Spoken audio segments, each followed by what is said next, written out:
views expressed on this program are those of the hosts, guests, and callers, and are not necessarily those of this station, its management, or other advertisers. You're listening to Transformation Talk Radio.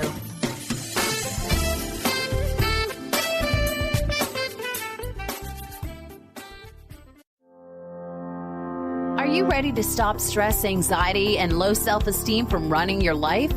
Join award-winning author Dr. Friedemann Schaub from Empowerment Radio as he addresses some of the most prevailing challenges in our day-to-day lives.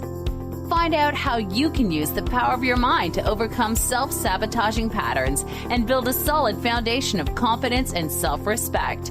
Learn cutting-edge tools and approach every day with great ease, joy, and purpose. This is the time to empower yourself. Now, here's your host, Dr. Friedemann Schaub. Welcome to Empowerment Radio. I'm your host, Dr. Friedemann. Thank you for tuning in, and thank you for being curious about learning more on how to master your mind and how to master your life. Well, on Empowerment Radio, as you know, I'm always picking a topic that we usually kind of try to avoid, something that makes us feel rather uncomfortable or maybe even stuck, a pattern, a habit, a belief that we have been struggling with for quite some time. And since we don't find a solution, we just put it to rest and hoping that it doesn't show up again. It usually does. And such a topic is exactly what I want to address today, which is a topic of getting your buttons pushed and reacting in a way that you're not totally proud of. You know that feeling, right? So you're at a family dinner and your sibling says to you, "Why are you always late?" Or your mother tells you, "Isn't it time for a haircut?" Or your father looks at you, "I think you gained some weight." What do? Well, either there is this red curtain falling onto your mind and all you can do is just to lash out, be mean, get aggressive, push back. Or maybe you feel really insecure and ashamed and you try to justify yourself. Or you want to run away and just leave the whole situation because you have had it with them. Or maybe you feel like a deer in the headlights and you don't know really what to say. You're confused. And in the end, it feels just like, again, you were made voiceless. Now, the button pushing doesn't stop there, right? Because afterwards, the real problem starts when you continue to think about it. And you sit at home and you mull it all over. Maybe you cry. Maybe you're, bashing yourself, berating yourself for not having the right answer at the right time. Why did I not say this? Why was I not more confident, funny, aggressive? You name it. In the end, you are wasting a lot of energy and a lot of time on something that may have lasted just a minute or so. And so this button pushing can be a real problem when it comes to getting you out of sorts and giving your power away. Happened to me the other day. I was at the dentist. And I was at the dentist because I had really a bad throbbing toothache. So the dentist checked me out, did some x-rays, and he found that the crown that he just had put in a few months ago had infected. Why? Because somehow during the procedure, there was a little mistake of not pushing the paste far down enough into the root canal. So there was some kind of a pocket of air left, and in that pocket, the infection started. So the solution was to eventually pull it all out, clean it all up, and put a new crown in. Doesn't sound real fun, but it needs to be done.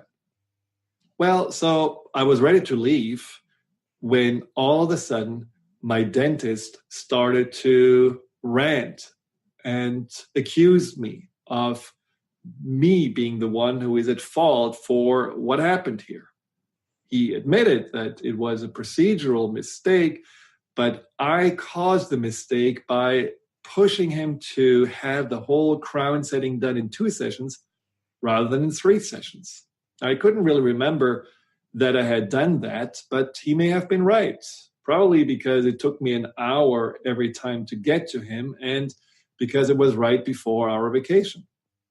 But the point was that rather than taking responsibility, he felt more comfortable being angry at me and frustrated and guilt-tripping me. And I was that deer in the headlight that really didn't know how to respond to it. I mean, I saw my options. I could have stormed out, slammed the door, and looked for another dentist, but then also have to pay for the procedure myself. Or I could have just pushed back, be angry at him, and then unfortunately have an angry dentist, maneuver sharp instruments in my mouth back and forth, which wasn't a really good idea at that point either, I thought. Or I could have made a joke, be light about it, be funny, but my toothache didn't allow that to happen either. So in the end, I stayed mum. I didn't say anything, took my prescription, took my appointment dates, and moved on. And predictably, I was thinking about it all the way home. What could I have done differently? How dare he? Why did he do this? And all of those things. And you know how the mind then goes onto this little hamster wheel and tries to turn and turn and turn, somehow looking for an exit, but can't find it.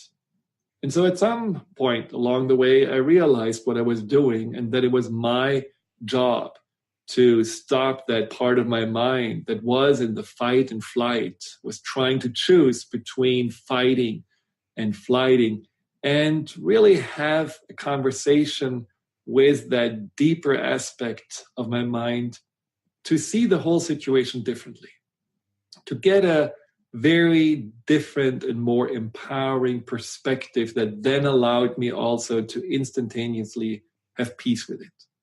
And that process I want to share with you today during the show.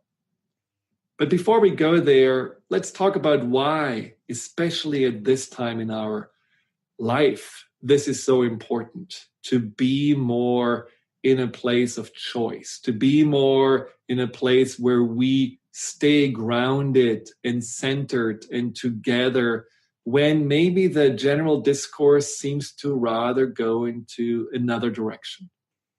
Coincidentally, the midterm election just finished, and some of you may feel happy and elated and relieved, and some of you may feel angry and frustrated and sad and anxious, you name it. But the point is that this election and the whole political discourse has brought up a lot of emotions for many people. Divisiveness in our country seems to be more than ever before. And I do believe that because of that, something also changed in the way we are interacting with each other. Someone called it recently the second climate change. The climate in the country, amongst the people, has changed from being respectful and polite to being rather harsh, aggressive, and it's sometimes domineering and controlling. Have you ever noticed that there is a little bit more of maybe an aggression in the conversations that you have? That simple disagreements don't just end with agreeing to disagree, but there may be more anger, there may be more frustration and irritation expressed. As a sensitive person, have you ever noticed that in general, you may pull back a little bit more? You may avoid certain people or situations because you don't want to feel their negativity.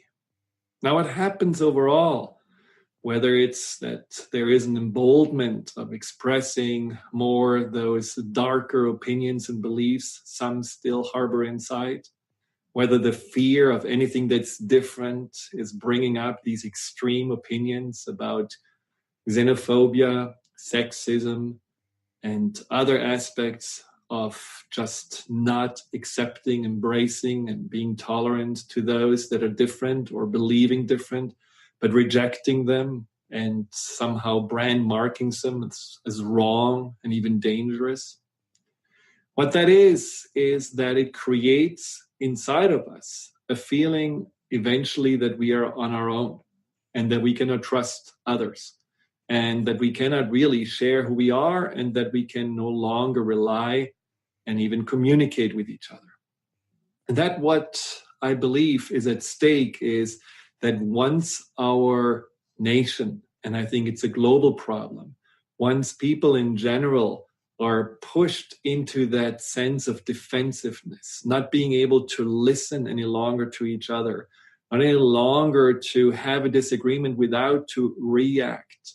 Once we are pushed into simply that negativity is responded with even more negativity, judgment is responded with more judgment. Once we are at that place, we truly are distracted from anything that is really important in our world right now. We are facing so many issues: global warming, hunger, and inequality of wealth. There's so much at stake right now. The whole idea that we can simply react to be right to other people's difference in opinions, to other people's negativity, for me, seems exactly going into the wrong direction. Just like Gandhi said, we can choose to be the change we want to see in the world. So if we want to see more positivity, if we want to see a greater sense of harmony and compassion in the world, we need to make that happen first in ourselves. And I do believe that starts with how we communicate with each other and how we react to other people's negativity. Now, I wanted to call the show How to Deal with Difficult People originally, but I think that's not totally fair, because whatever is difficult for us may be totally agreeable to others. And it's not very empowering to try to change other people or make other people wrong and blame them, rather than taking that responsibility inside and saying, how can I not go down that route of going low when someone goes low? How can I not buy into someone's anger or judgment, but stay centered and confident and be a source of peace and be a source of calmness and compassion when everything around just seems to go in the opposite way? Well, the answer to the how is the mind.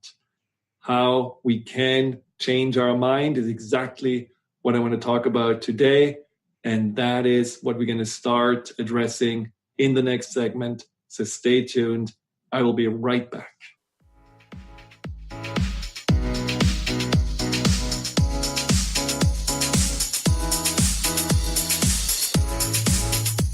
Do you believe you are meant to live with more joy, but you're just not sure how to get it? What does the phrase, "give me the joy," make you feel? Join me, Lynn Horde, every second and fourth Thursday, 9 a.m. Pacific, 12 p.m. Eastern, on the Gimme the Joy Show, as I take you on a journey to peel back the layers so you can take back your joy. To find out more about my work as the Joy Coach, including my popular programs Joy School and Joy at Work, visit lynnhorde.com. A space of allowing radio with Coach Nancy Coco, welcoming all that wants to be present today. Tune in Thursdays every first and third week at 9 a.m. Pacific on transformationtalkradio.com as Coach Nancy helps you find a space of allowing. Join Coach Nancy to explore what lives at your edges and to bring more of yourself home. For more information, visit nancycococoaching.com. Demystifying the Journey on From Here to There Radio with your host, Diane Garris.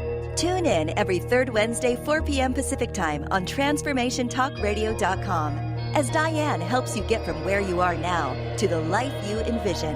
Get ready to get unstuck and move forward.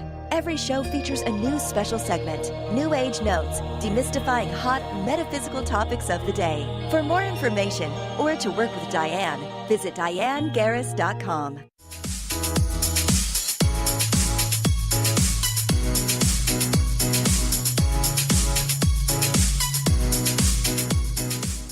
Welcome back to Empowerment Radio. We are talking about how to not let your buttons get pushed. Well, I mean, the easiest answer would be, of course, to uninstall those buttons. right? Someone has installed those buttons. And what I'm talking about is our reactions, these defensive programs we all have that somehow make us then either go into avoidance mode or go into control mode or go into pleasing mode or going into being the good kid or the achiever mode. All those defense mechanisms that are also survival techniques that at some point we have learned.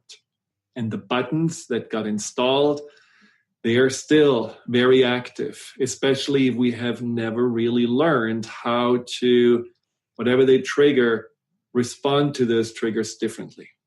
So uninstalling those buttons is actually something I do, helping people to change their minds by really reprogramming old beliefs, by releasing old emotional patterns of insecurity, anxiety, sadness, and also resolving any kind of inner self-sabotaging conflict. So if you want to know more about this, you can always set up a free consultation with me by going to thefearandanxietysolution.com. That's thefearandanxietysolution.com, all in one word. But let's say you don't want to necessarily uninstall the buttons yet, but you want to learn how not to react to them. You can feel them, but you don't have to do what you used to do. You can actually make a different choice. So what are your options? You can, of course, try to avoid the people who do upset you, which kind of is very limiting, right? Especially if those people that push your buttons are in your daily life, like your family or your colleagues or some of your friends. Well, you can try to change those people. Also a little challenging because usually people don't want to get changed, especially not because you want them to change. So that's a little bit hard to accomplish as well. And then you can, of course, also fight them and be right. And that is just another form of giving your power away.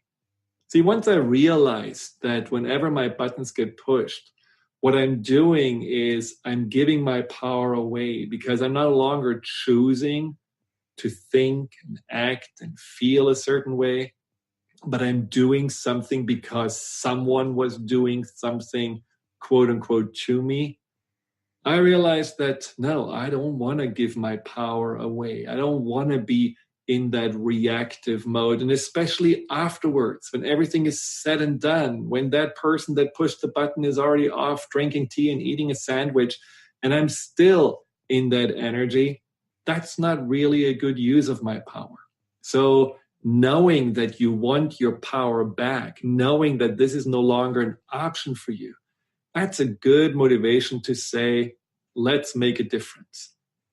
Now, keeping your power, not letting your buttons get pushed, sounds a little easier than done, but there are certain things that can already put your mind in the right direction. And the first thing is just to know that it's a mixture of an internal and an external process. And I want to start with the internal process. I want to have you think about why you don't want to do that, why you don't want any longer to react. Besides that, it just doesn't feel good, right? It's not really a good feeling to feel like that you are almost like it's someone's remote control and you're responding exactly the way they may even have intended you to respond. And it doesn't feel good to give your power away because afterwards you do feel empty and drained and you don't really feel any better about yourself. Maybe you actually have put the person at place. Maybe you have yelled and you have shrieked and at the end shut that person that put all the judgment on you up. And then what? Then you feel just that you have poured more negativity into the fire of negativity and you have just perpetuated that, what you didn't really want in your life in the first place.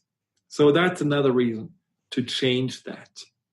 But as I said before, being the source of positivity, or at least neutrality, being that person that can be a role model for others, especially when there is so much fear and confusion and anger and judgment, just being that source that people can look at and say, he doesn't get fathomed. He doesn't lose himself. She stays always calm and grounded. She's always able to see the high road, to be open-hearted. He is always able to be open and compassionate. Wouldn't that be wonderful to be that person and to be someone who can then teach also others how to be? Now, a great example is someone that I just read about the other day. It was a father of a kid in Texas who was bullied. His son was bullied by some other boy, and you know how fathers are, they become protective. And some fathers would have confronted the parents, some fathers would have confronted directly the child, or some fathers would have said, yeah, you're going to take boxing training and you're just going to hit him on the nose and that's going to make him stop bullying. But you know what? This father was totally different. He actually sought out this boy who was bullying his son and just wanted to have a conversation. Wanted to understand why he did that, calmly, compassionately, with an open mind and an open heart. And very quickly, that child told him that they had fallen on a hard time, that his parents had lost their home and that they were actually homeless, and he didn't even have nice clothes anymore. And because he was made fun of because of the clothes, and sometimes he smelled a little bit, he was lashing out to the smaller kids as a reaction to him feeling ashamed and powerless. And the father completely understood that. And the father went out and went with his son and that boy shopping, new clothes, new shoes. And then he started a fundraiser, a GoFundMe action for that family of this child. And he raised over $20,000 already, jump-starting this family into hopefully a better future. Now, isn't that a wonderful way of not reacting, but trying to understand where that person comes from? Now, that is exactly what I also did with the dentist. When I looked back at this whole situation and what had happened, I remembered that while I was in the first setting for the first session for the crown setting, the dentist had received a call. And somehow I gathered that it was a call that was from a family member telling him that some other family member had fallen ill. And even though the dentist didn't really show a lot of emotion, I sensed that it rather shocked him and that it was a difficult news that he had to digest. Now, after that, we had the whole conversation about letting it in 2 settings, and then we had to find a date, and I called for the second date, and his daughter picked up. And the daughter, who was also his receptionist, whispered very quietly. And it seemed like they were maybe in a family gathering or maybe even a funeral. I don't know. But it seemed to me that afterwards, the practice was closed for at least a week, that something had happened. Now, looking back now, I understand that during a time where maybe the dentist was already very distressed and felt a lot of pressure, that I was putting an additional pressure on him without really wanting to, without intending to, and that he associated the pain that he had experienced at that time with that what I have, quote unquote, caused him through being a little pushy. And in that moment, it shifted. I just could have compassion for him. I understood that it could be his way of dealing with the potential loss or the pain through shutting down, being more controlling, or being more angry and frustrated. I cannot really analyze him because I don't know him, but I can have compassion for him by simply realizing that there is something else going on that has nothing to do with me. By understanding that there must be a context in the whole thing that goes beyond our little interactions, and that I can simply let go of taking whatever he has done personally and realizing that there is something that I don't have to control, I don't have to fix, but I also don't have to take on.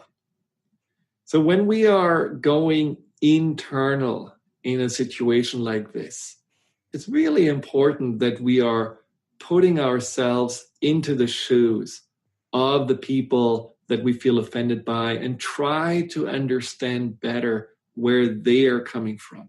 Whether it's a bully that feels powerless, whether it's the victim that ultimately feels like they need more attention and comfort, whether it's a know-it-all that always just boasts about everything they know and do, but deep inside they feel deeply insecure because they need always more approval and some sense of being good enough. Whether it's the sibling that always points out that we do something wrong or we are late. But at the end, it's that sibling that may secretly admire us or envy us for the other choices we have in our life. I had a client like this who told me about his brother who always seemed to criticize him. And when we talked about why that may be the case, it turned out that the brother felt stuck in his life. The brother felt trapped in the hometown that he never left, in the family business that he hadn't had the courage to sell and start his own dreams. And he looked at his brother who did the opposite, who did exactly lived the way he wanted to live, lived in a different town, chose to be outside the family business and pursue his own career. And that freedom, we figured out, was really what this brother was resentful of. And that resentment and that envy, and maybe that resentment with himself got then expressed through that judgment, that constantly making these snide little remarks, this criticism about the smallest things he must have done wrong. And since ever my client understood this about his brother, he could face him with so much more compassion and with so much more openness, because he now knew what my brother needs is just to be shown that he's okay and that he doesn't get judged for still being in the same town and still in the same business, and that he does have a good, worthy life that he may not be always able to see. And so the brother decided that he, with the next gathering, will be more open-minded and more open-hearted and more appreciative with that, what the brother has to offer. So that's just one example on how you are changing your perception internally by trying to figure out where does this person come from and have the empathy and sensitivity to understand more what really makes that person push your buttons. When we come back, we will talk more about the internal choices you can make to simply no longer react, but calmly respond to other people's negativity. We'll be right back.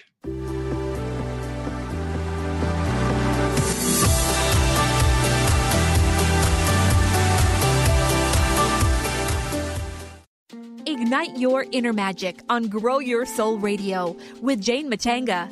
Tune in each month on Transformation Talk Radio as host Jane Matanga explores how to overcome your fears to help you gain the inspiration you need to awaken your path to joy. Learn the way to life mastery and the enlightened path with Grow Your Soul Radio. For more information on Jane Matanga and her work, visit enlightened-path.com. Hi, I'm Steve Kramer of Spirit Fire Radio, and I believe that meditation changes everything. It leads us in the direction of greater well-being, and that's a fact. I struggled with meditation for years. I understood the principles, but I found it hard to incorporate them into my everyday life. Spirit Fire's meditation practice changed that. It's called the Practice of Living Awareness, and it's taught in 14 steps. These are 14 tools that I can use in any moment, on and off the cushion. Steps like smile, flow, and ground of being support my clarity of mind while I'm navigating the ups and downs of modern life. That's why it's called the Practice of Living Awareness. If you'd like to add meditation to your daily experience, The practice of living awareness is free, online, and it's suited for any level of practitioner. Visit spiritfire.com for more information. And be sure to check out Spirit Fire's meditation retreats in Western Massachusetts. It's all there at spiritfire.com.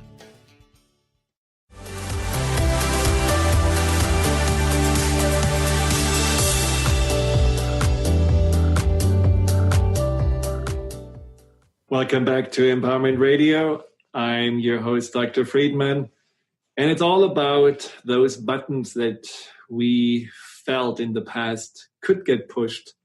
And now we are figuring out how to no longer let this happen so that we can become those sources of greater calmness in a time that seems to be rather unsettling and at times also chaotic. Now, I just talked about this concept of just being able to put yourself into the shoes of those people that push your buttons and understand more where they are coming from. Now, along those lines of this internal process, which again is about teaching your mind just to create a different frame, to no longer just see something as a reason to go into fight, flight, freeze mode, but just be more in a pause of understanding, in a pause of choosing, and then in a pause of calmly responding to whatever just happened or whatever was said to you. And such a different way of looking at a situation is also the understanding that whatever we perceive in other people and whatever they perceive in us is ultimately just a projection. Now, what I mean with that is that we can never really see someone just for who they are, because we always are filtering the information through our own expectations, experiences, beliefs, and so on, so that it always comes through as a distorted image, a distorted version of that person. And that is also true for whatever other people see in us. Now, a client of mine was often complaining about her sister who seemed to be very harsh and hard and not very kind and controlling and pushing and angry, and he just felt very uncomfortable. She was very sweet to her sister, always tried to be compassionate. When her sister was diagnosed with breast cancer, she was by her side. She supported her, but she didn't get the same courtesy from her sister. And so she felt that her sister was the biggest button pusher in her life. Whenever her sister just raised an eyebrow or raised her voice just a little bit, she already felt very anxious, very insecure, and just wanted to run away. Now, one day, her sister told her in a just completely unusual moment that she deep inside was incredibly scared and anxious that the cancer would come back, and that she was so grateful that her sister was always there for her, and that she always was a source of kindness and sensitivity, because she didn't really have that courage or capacity to be that kind and sensitive to herself. She believed that she needed to be tough and harsh and push through and fight any kind of vulnerability, because that would potentially make her more ill. Now, what she understood in that moment, the sister, is that the projection of looking at the sister as something that she was fighting inside of her, that vulnerability, that sensitivity, that emotional awareness and emotional availability, that this wasn't really something that was wrong with her, but it was something that the sister felt very uncomfortable within herself. It's almost like she, in that moment, saw the part of herself. The sister saw the part of herself she rejected in that sister that was more that source of warmth and kindness. And so she pushed her away, just like she pushed herself away. Again, understanding that helped the sister tremendously to no longer get the buttons pushed. And when her sister was harsh and judgmental, she could deflect it easily and just remind herself, my sister must be really scared, and she must really fight with her anxiety, and she must really fight with her vulnerability and the sense of powerlessness. So this is why she's trying to fight with me. But I'm not taking the bait. I'm not taking it on because this is not what I'm about. I'm proud of who I am. It takes more courage to be sensitive and vulnerable and open-hearted than going into that mode of shutting down and pushing away.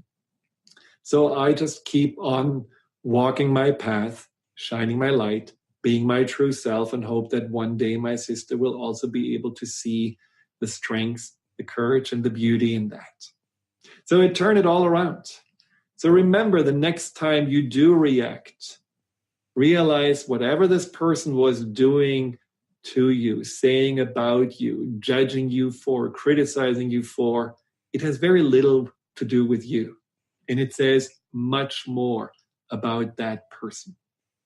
Now, these are all really very helpful ways to change the frame of your mind and just make you look at a certain situation from a greater distance. But sometimes that's not enough. Sometimes we just feel like we cannot figure out where this person comes from. We don't really understand the projection part of it. So what do we do then?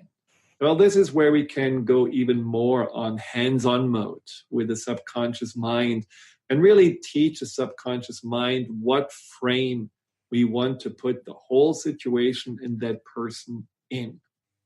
It's like this internal representation we can change. And what I mean with that is that whatever happens and whatever we think about isn't really translated in the subconscious into words, but much more translated into images.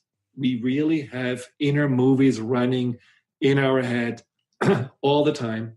And we also have sensations like the background music of a movie as a part of what is running on the subconscious level. So when you think about someone that pushed your buttons, and you would close your eyes and you would just feel and see how this inner movie looks like, you may be surprised to find out that you may see that person way bigger than he or she really is. And that person may be right in front of you, much closer than the situation was. And it may feel rather that there is a dark energy to it, maybe something overpowering. Maybe there is also a sense that you are much smaller than usual and that you may feel somehow more contracted or a shadow of yourself. Again, this is not reality, but this is how your subconscious has been interpreting this situation in that inner movie, that internal representation. And that may be a habit. That may be how you have felt as a child when you were reprimanded or when you were maybe dealing with a disagreement. You may have felt, okay, this is my reaction. I'm going to become the little mouse, and that big person is just, overtowering me, and all I can do is just look for a little crack and disappear.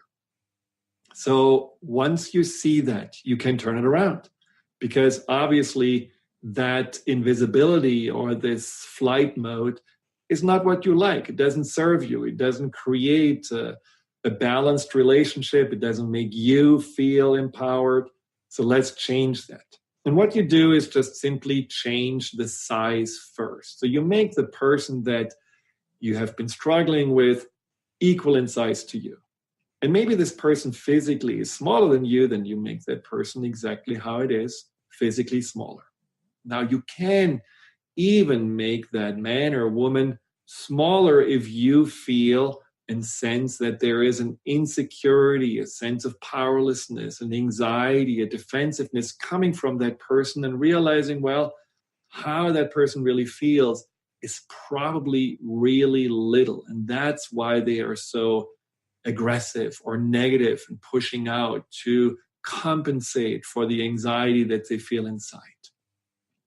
Then you can put the person further away from you. And rather in front of you, you just make it more a sideshow. It's something that you don't really have to focus on because there are other things that are more important. Or you can put this individual behind you as something you just want to let go for now and not think about and release. And you can put in front of you all the people that you love and that you care about and that really are, maybe in your inner vision looking at you with an open heart, with a smile, with an appreciation. The point is that with these inner representations, you simply teach your subconscious how you want to see a situation differently than it was appearing to you in the past. And even though it may feel in the moment that, oh, you're just making it up, you are, basically putting a lipstick on a pig, that's not really what it is. You just make a choice of how you want to relate to something that in the past didn't leave you a choice because you related to that situation from very old patterns and old limiting beliefs. And that is simply what you turn around. Now, besides changing the color and the position of the person that you have been struggling with, or maybe the light or the brightness, it can also be helpful then to bring yourself back into the picture and then surround yourself with a protective shield, a force field of confidence, a bubble of self-esteem that simply in your visualization allows all that negativity to bounce off you. You can visualize that bubble 3 or 6 feet around you, and you can see how maybe people try to project onto you, but it doesn't really fathom you. It doesn't really get sponged up by you as in the past. It doesn't really reach your buttons any longer, and you're free simply to be yourself. That can be also a very helpful way to teach your subconscious on how not to take anything personally. But the last piece of this inner change to no longer get your buttons pushed is to also take responsibility and ask yourself, so what can I learn from this situation? How does that situation maybe teach me something about myself? How does a situation help me to become a better human being and to be better in communications in the future? For example, when you are getting criticized and you feel that's a button that often gets pushed, ask yourself, so how does this person serve me right now to learn to be more proud of myself, to learn to feed myself with appreciation and approval rather than always needing it from others? And people do something that pushes your buttons because they live differently. Let's say, for example, they don't work as hard, take more vacation, have more fun, and you feel like, well, these people are not serious. They are not really, good citizens because they don't really have this ambitions inside. Well, maybe there's something inside of you that then can also look at what you resent about them and pushes your buttons about them is maybe something that you resent about yourself, that you're missing that freedom to have more fun. You're missing that permission to say, no, I don't work so much. I'm going to put my priorities right now more on my family or more on personal enjoyment or personal growth.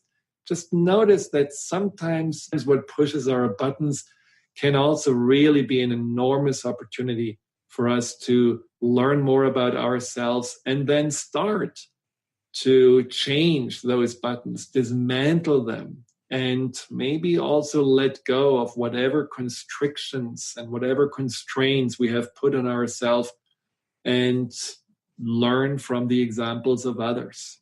So then the final step is how all of this internal change can translate into the external changes and into better communication and more harmonious relationships.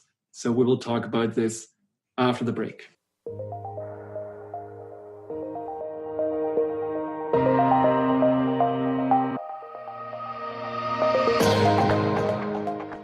Dream on, fly high, and live adventurously on The Laura Meeks Show. Tune in each month on Transformation Talk Radio as host Laura Meeks guides you in finding your unique gifts and bringing them to life. As a certified life coach, speaker, and veteran bomber pilot for the U.S. Air Force, Laura knows how to follow a dream. She is ready to support you so you can dream on, fly high, and live adventurously. For more information on Laura and her work, visit flyhighliving.com. Knowledge Book Radio with Marge Fatasic has a special gift for everyone out there. To receive 3 chapters of the Knowledge Book as a special gift, send your email to mmjp99@gmail.com. That's M as in Mary, JP99@gmail.com now to receive this fabulous, fabulous gift of the Knowledge Book.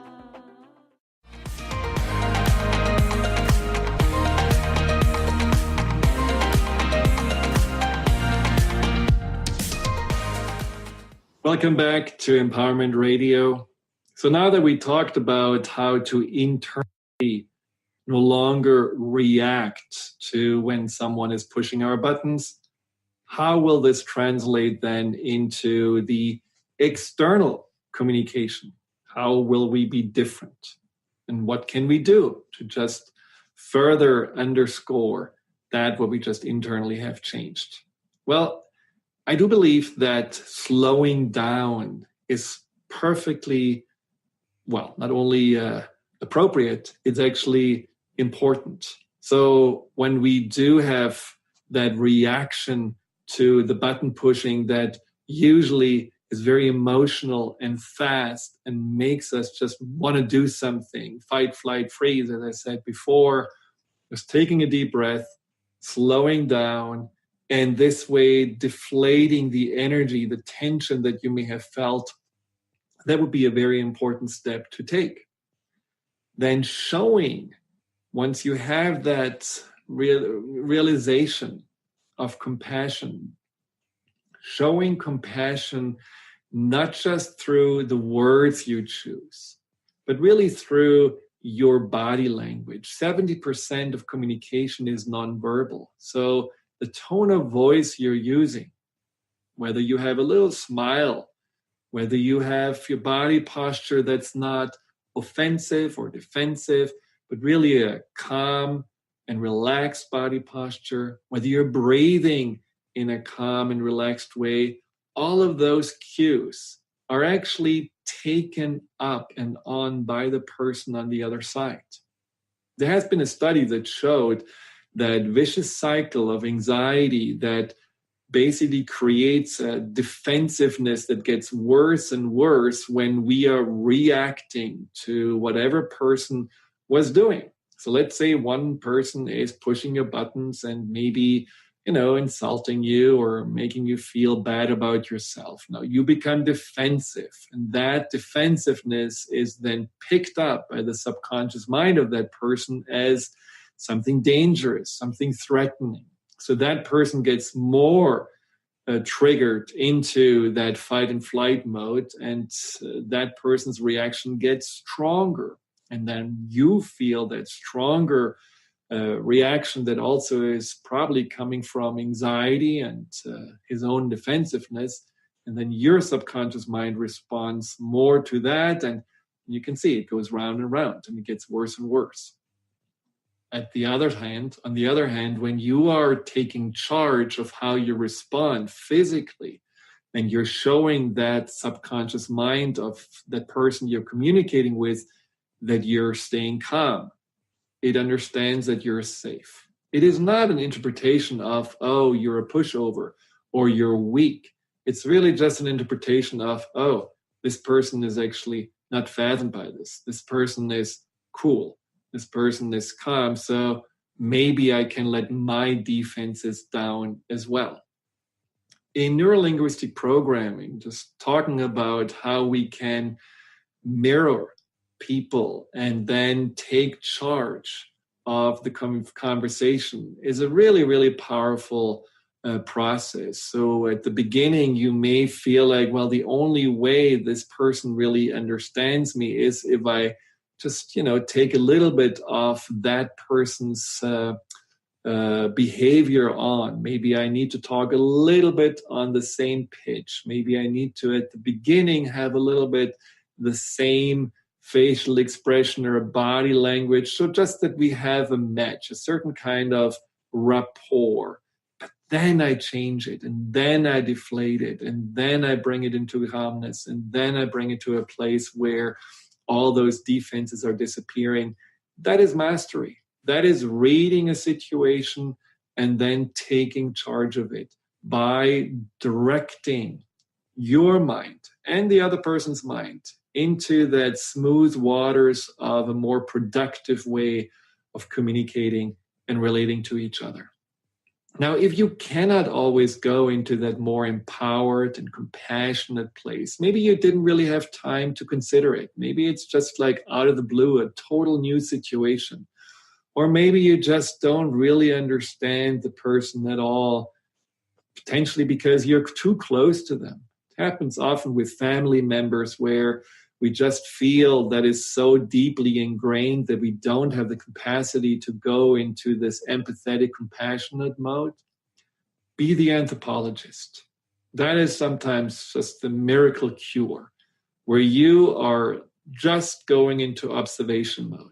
A client of mine told me about that. She had this family that whenever she came home, she felt like an outsider. She always felt like that her beautiful mother didn't make her feel that she is beautiful enough. And her brother was always making her feel that she is less than because she has less money and all of those things. So I invited her just to take on her anthropologist hat and ask herself, so who are those people? How do they tick? Where do they come from? What do they probably mean? And why are they probably coming to those reactions or behavioral patterns that I have been observing? And that changed everything, because an anthropologist doesn't take anything personal. An anthropologist is just curious, wants to find out more, and is open without reactivity. And so she was able to have a whole weekend without any blow-ups, without any fights. It was very harmonious. She took notes. She understood her family better. And the next time she saw them, she could have more compassion for their struggles, for their limitations, and also for their fears.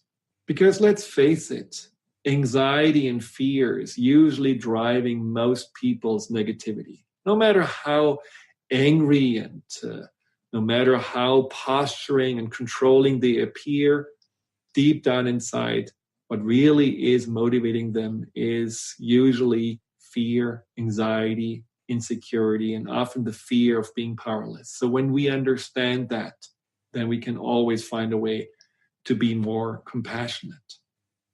I hope you have some good tools and processes now in place that you can use to no longer react to the people that you may encounter now after the election, during the holidays, the family members that you try to avoid that made you already cringe when you thought about those gatherings.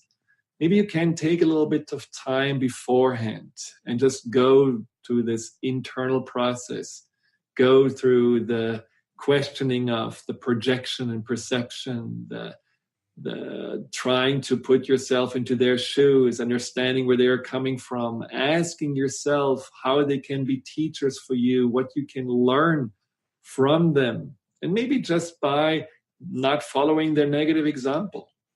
And then also already putting in place a way of how you want to see them differently, how you want to be surrounded by that force field of your own compassion, but also your own self and your own confidence, and then how you want to respond to them in a more calm and compassionate way, or in a way that just is observing and curious, just like that anthropologist.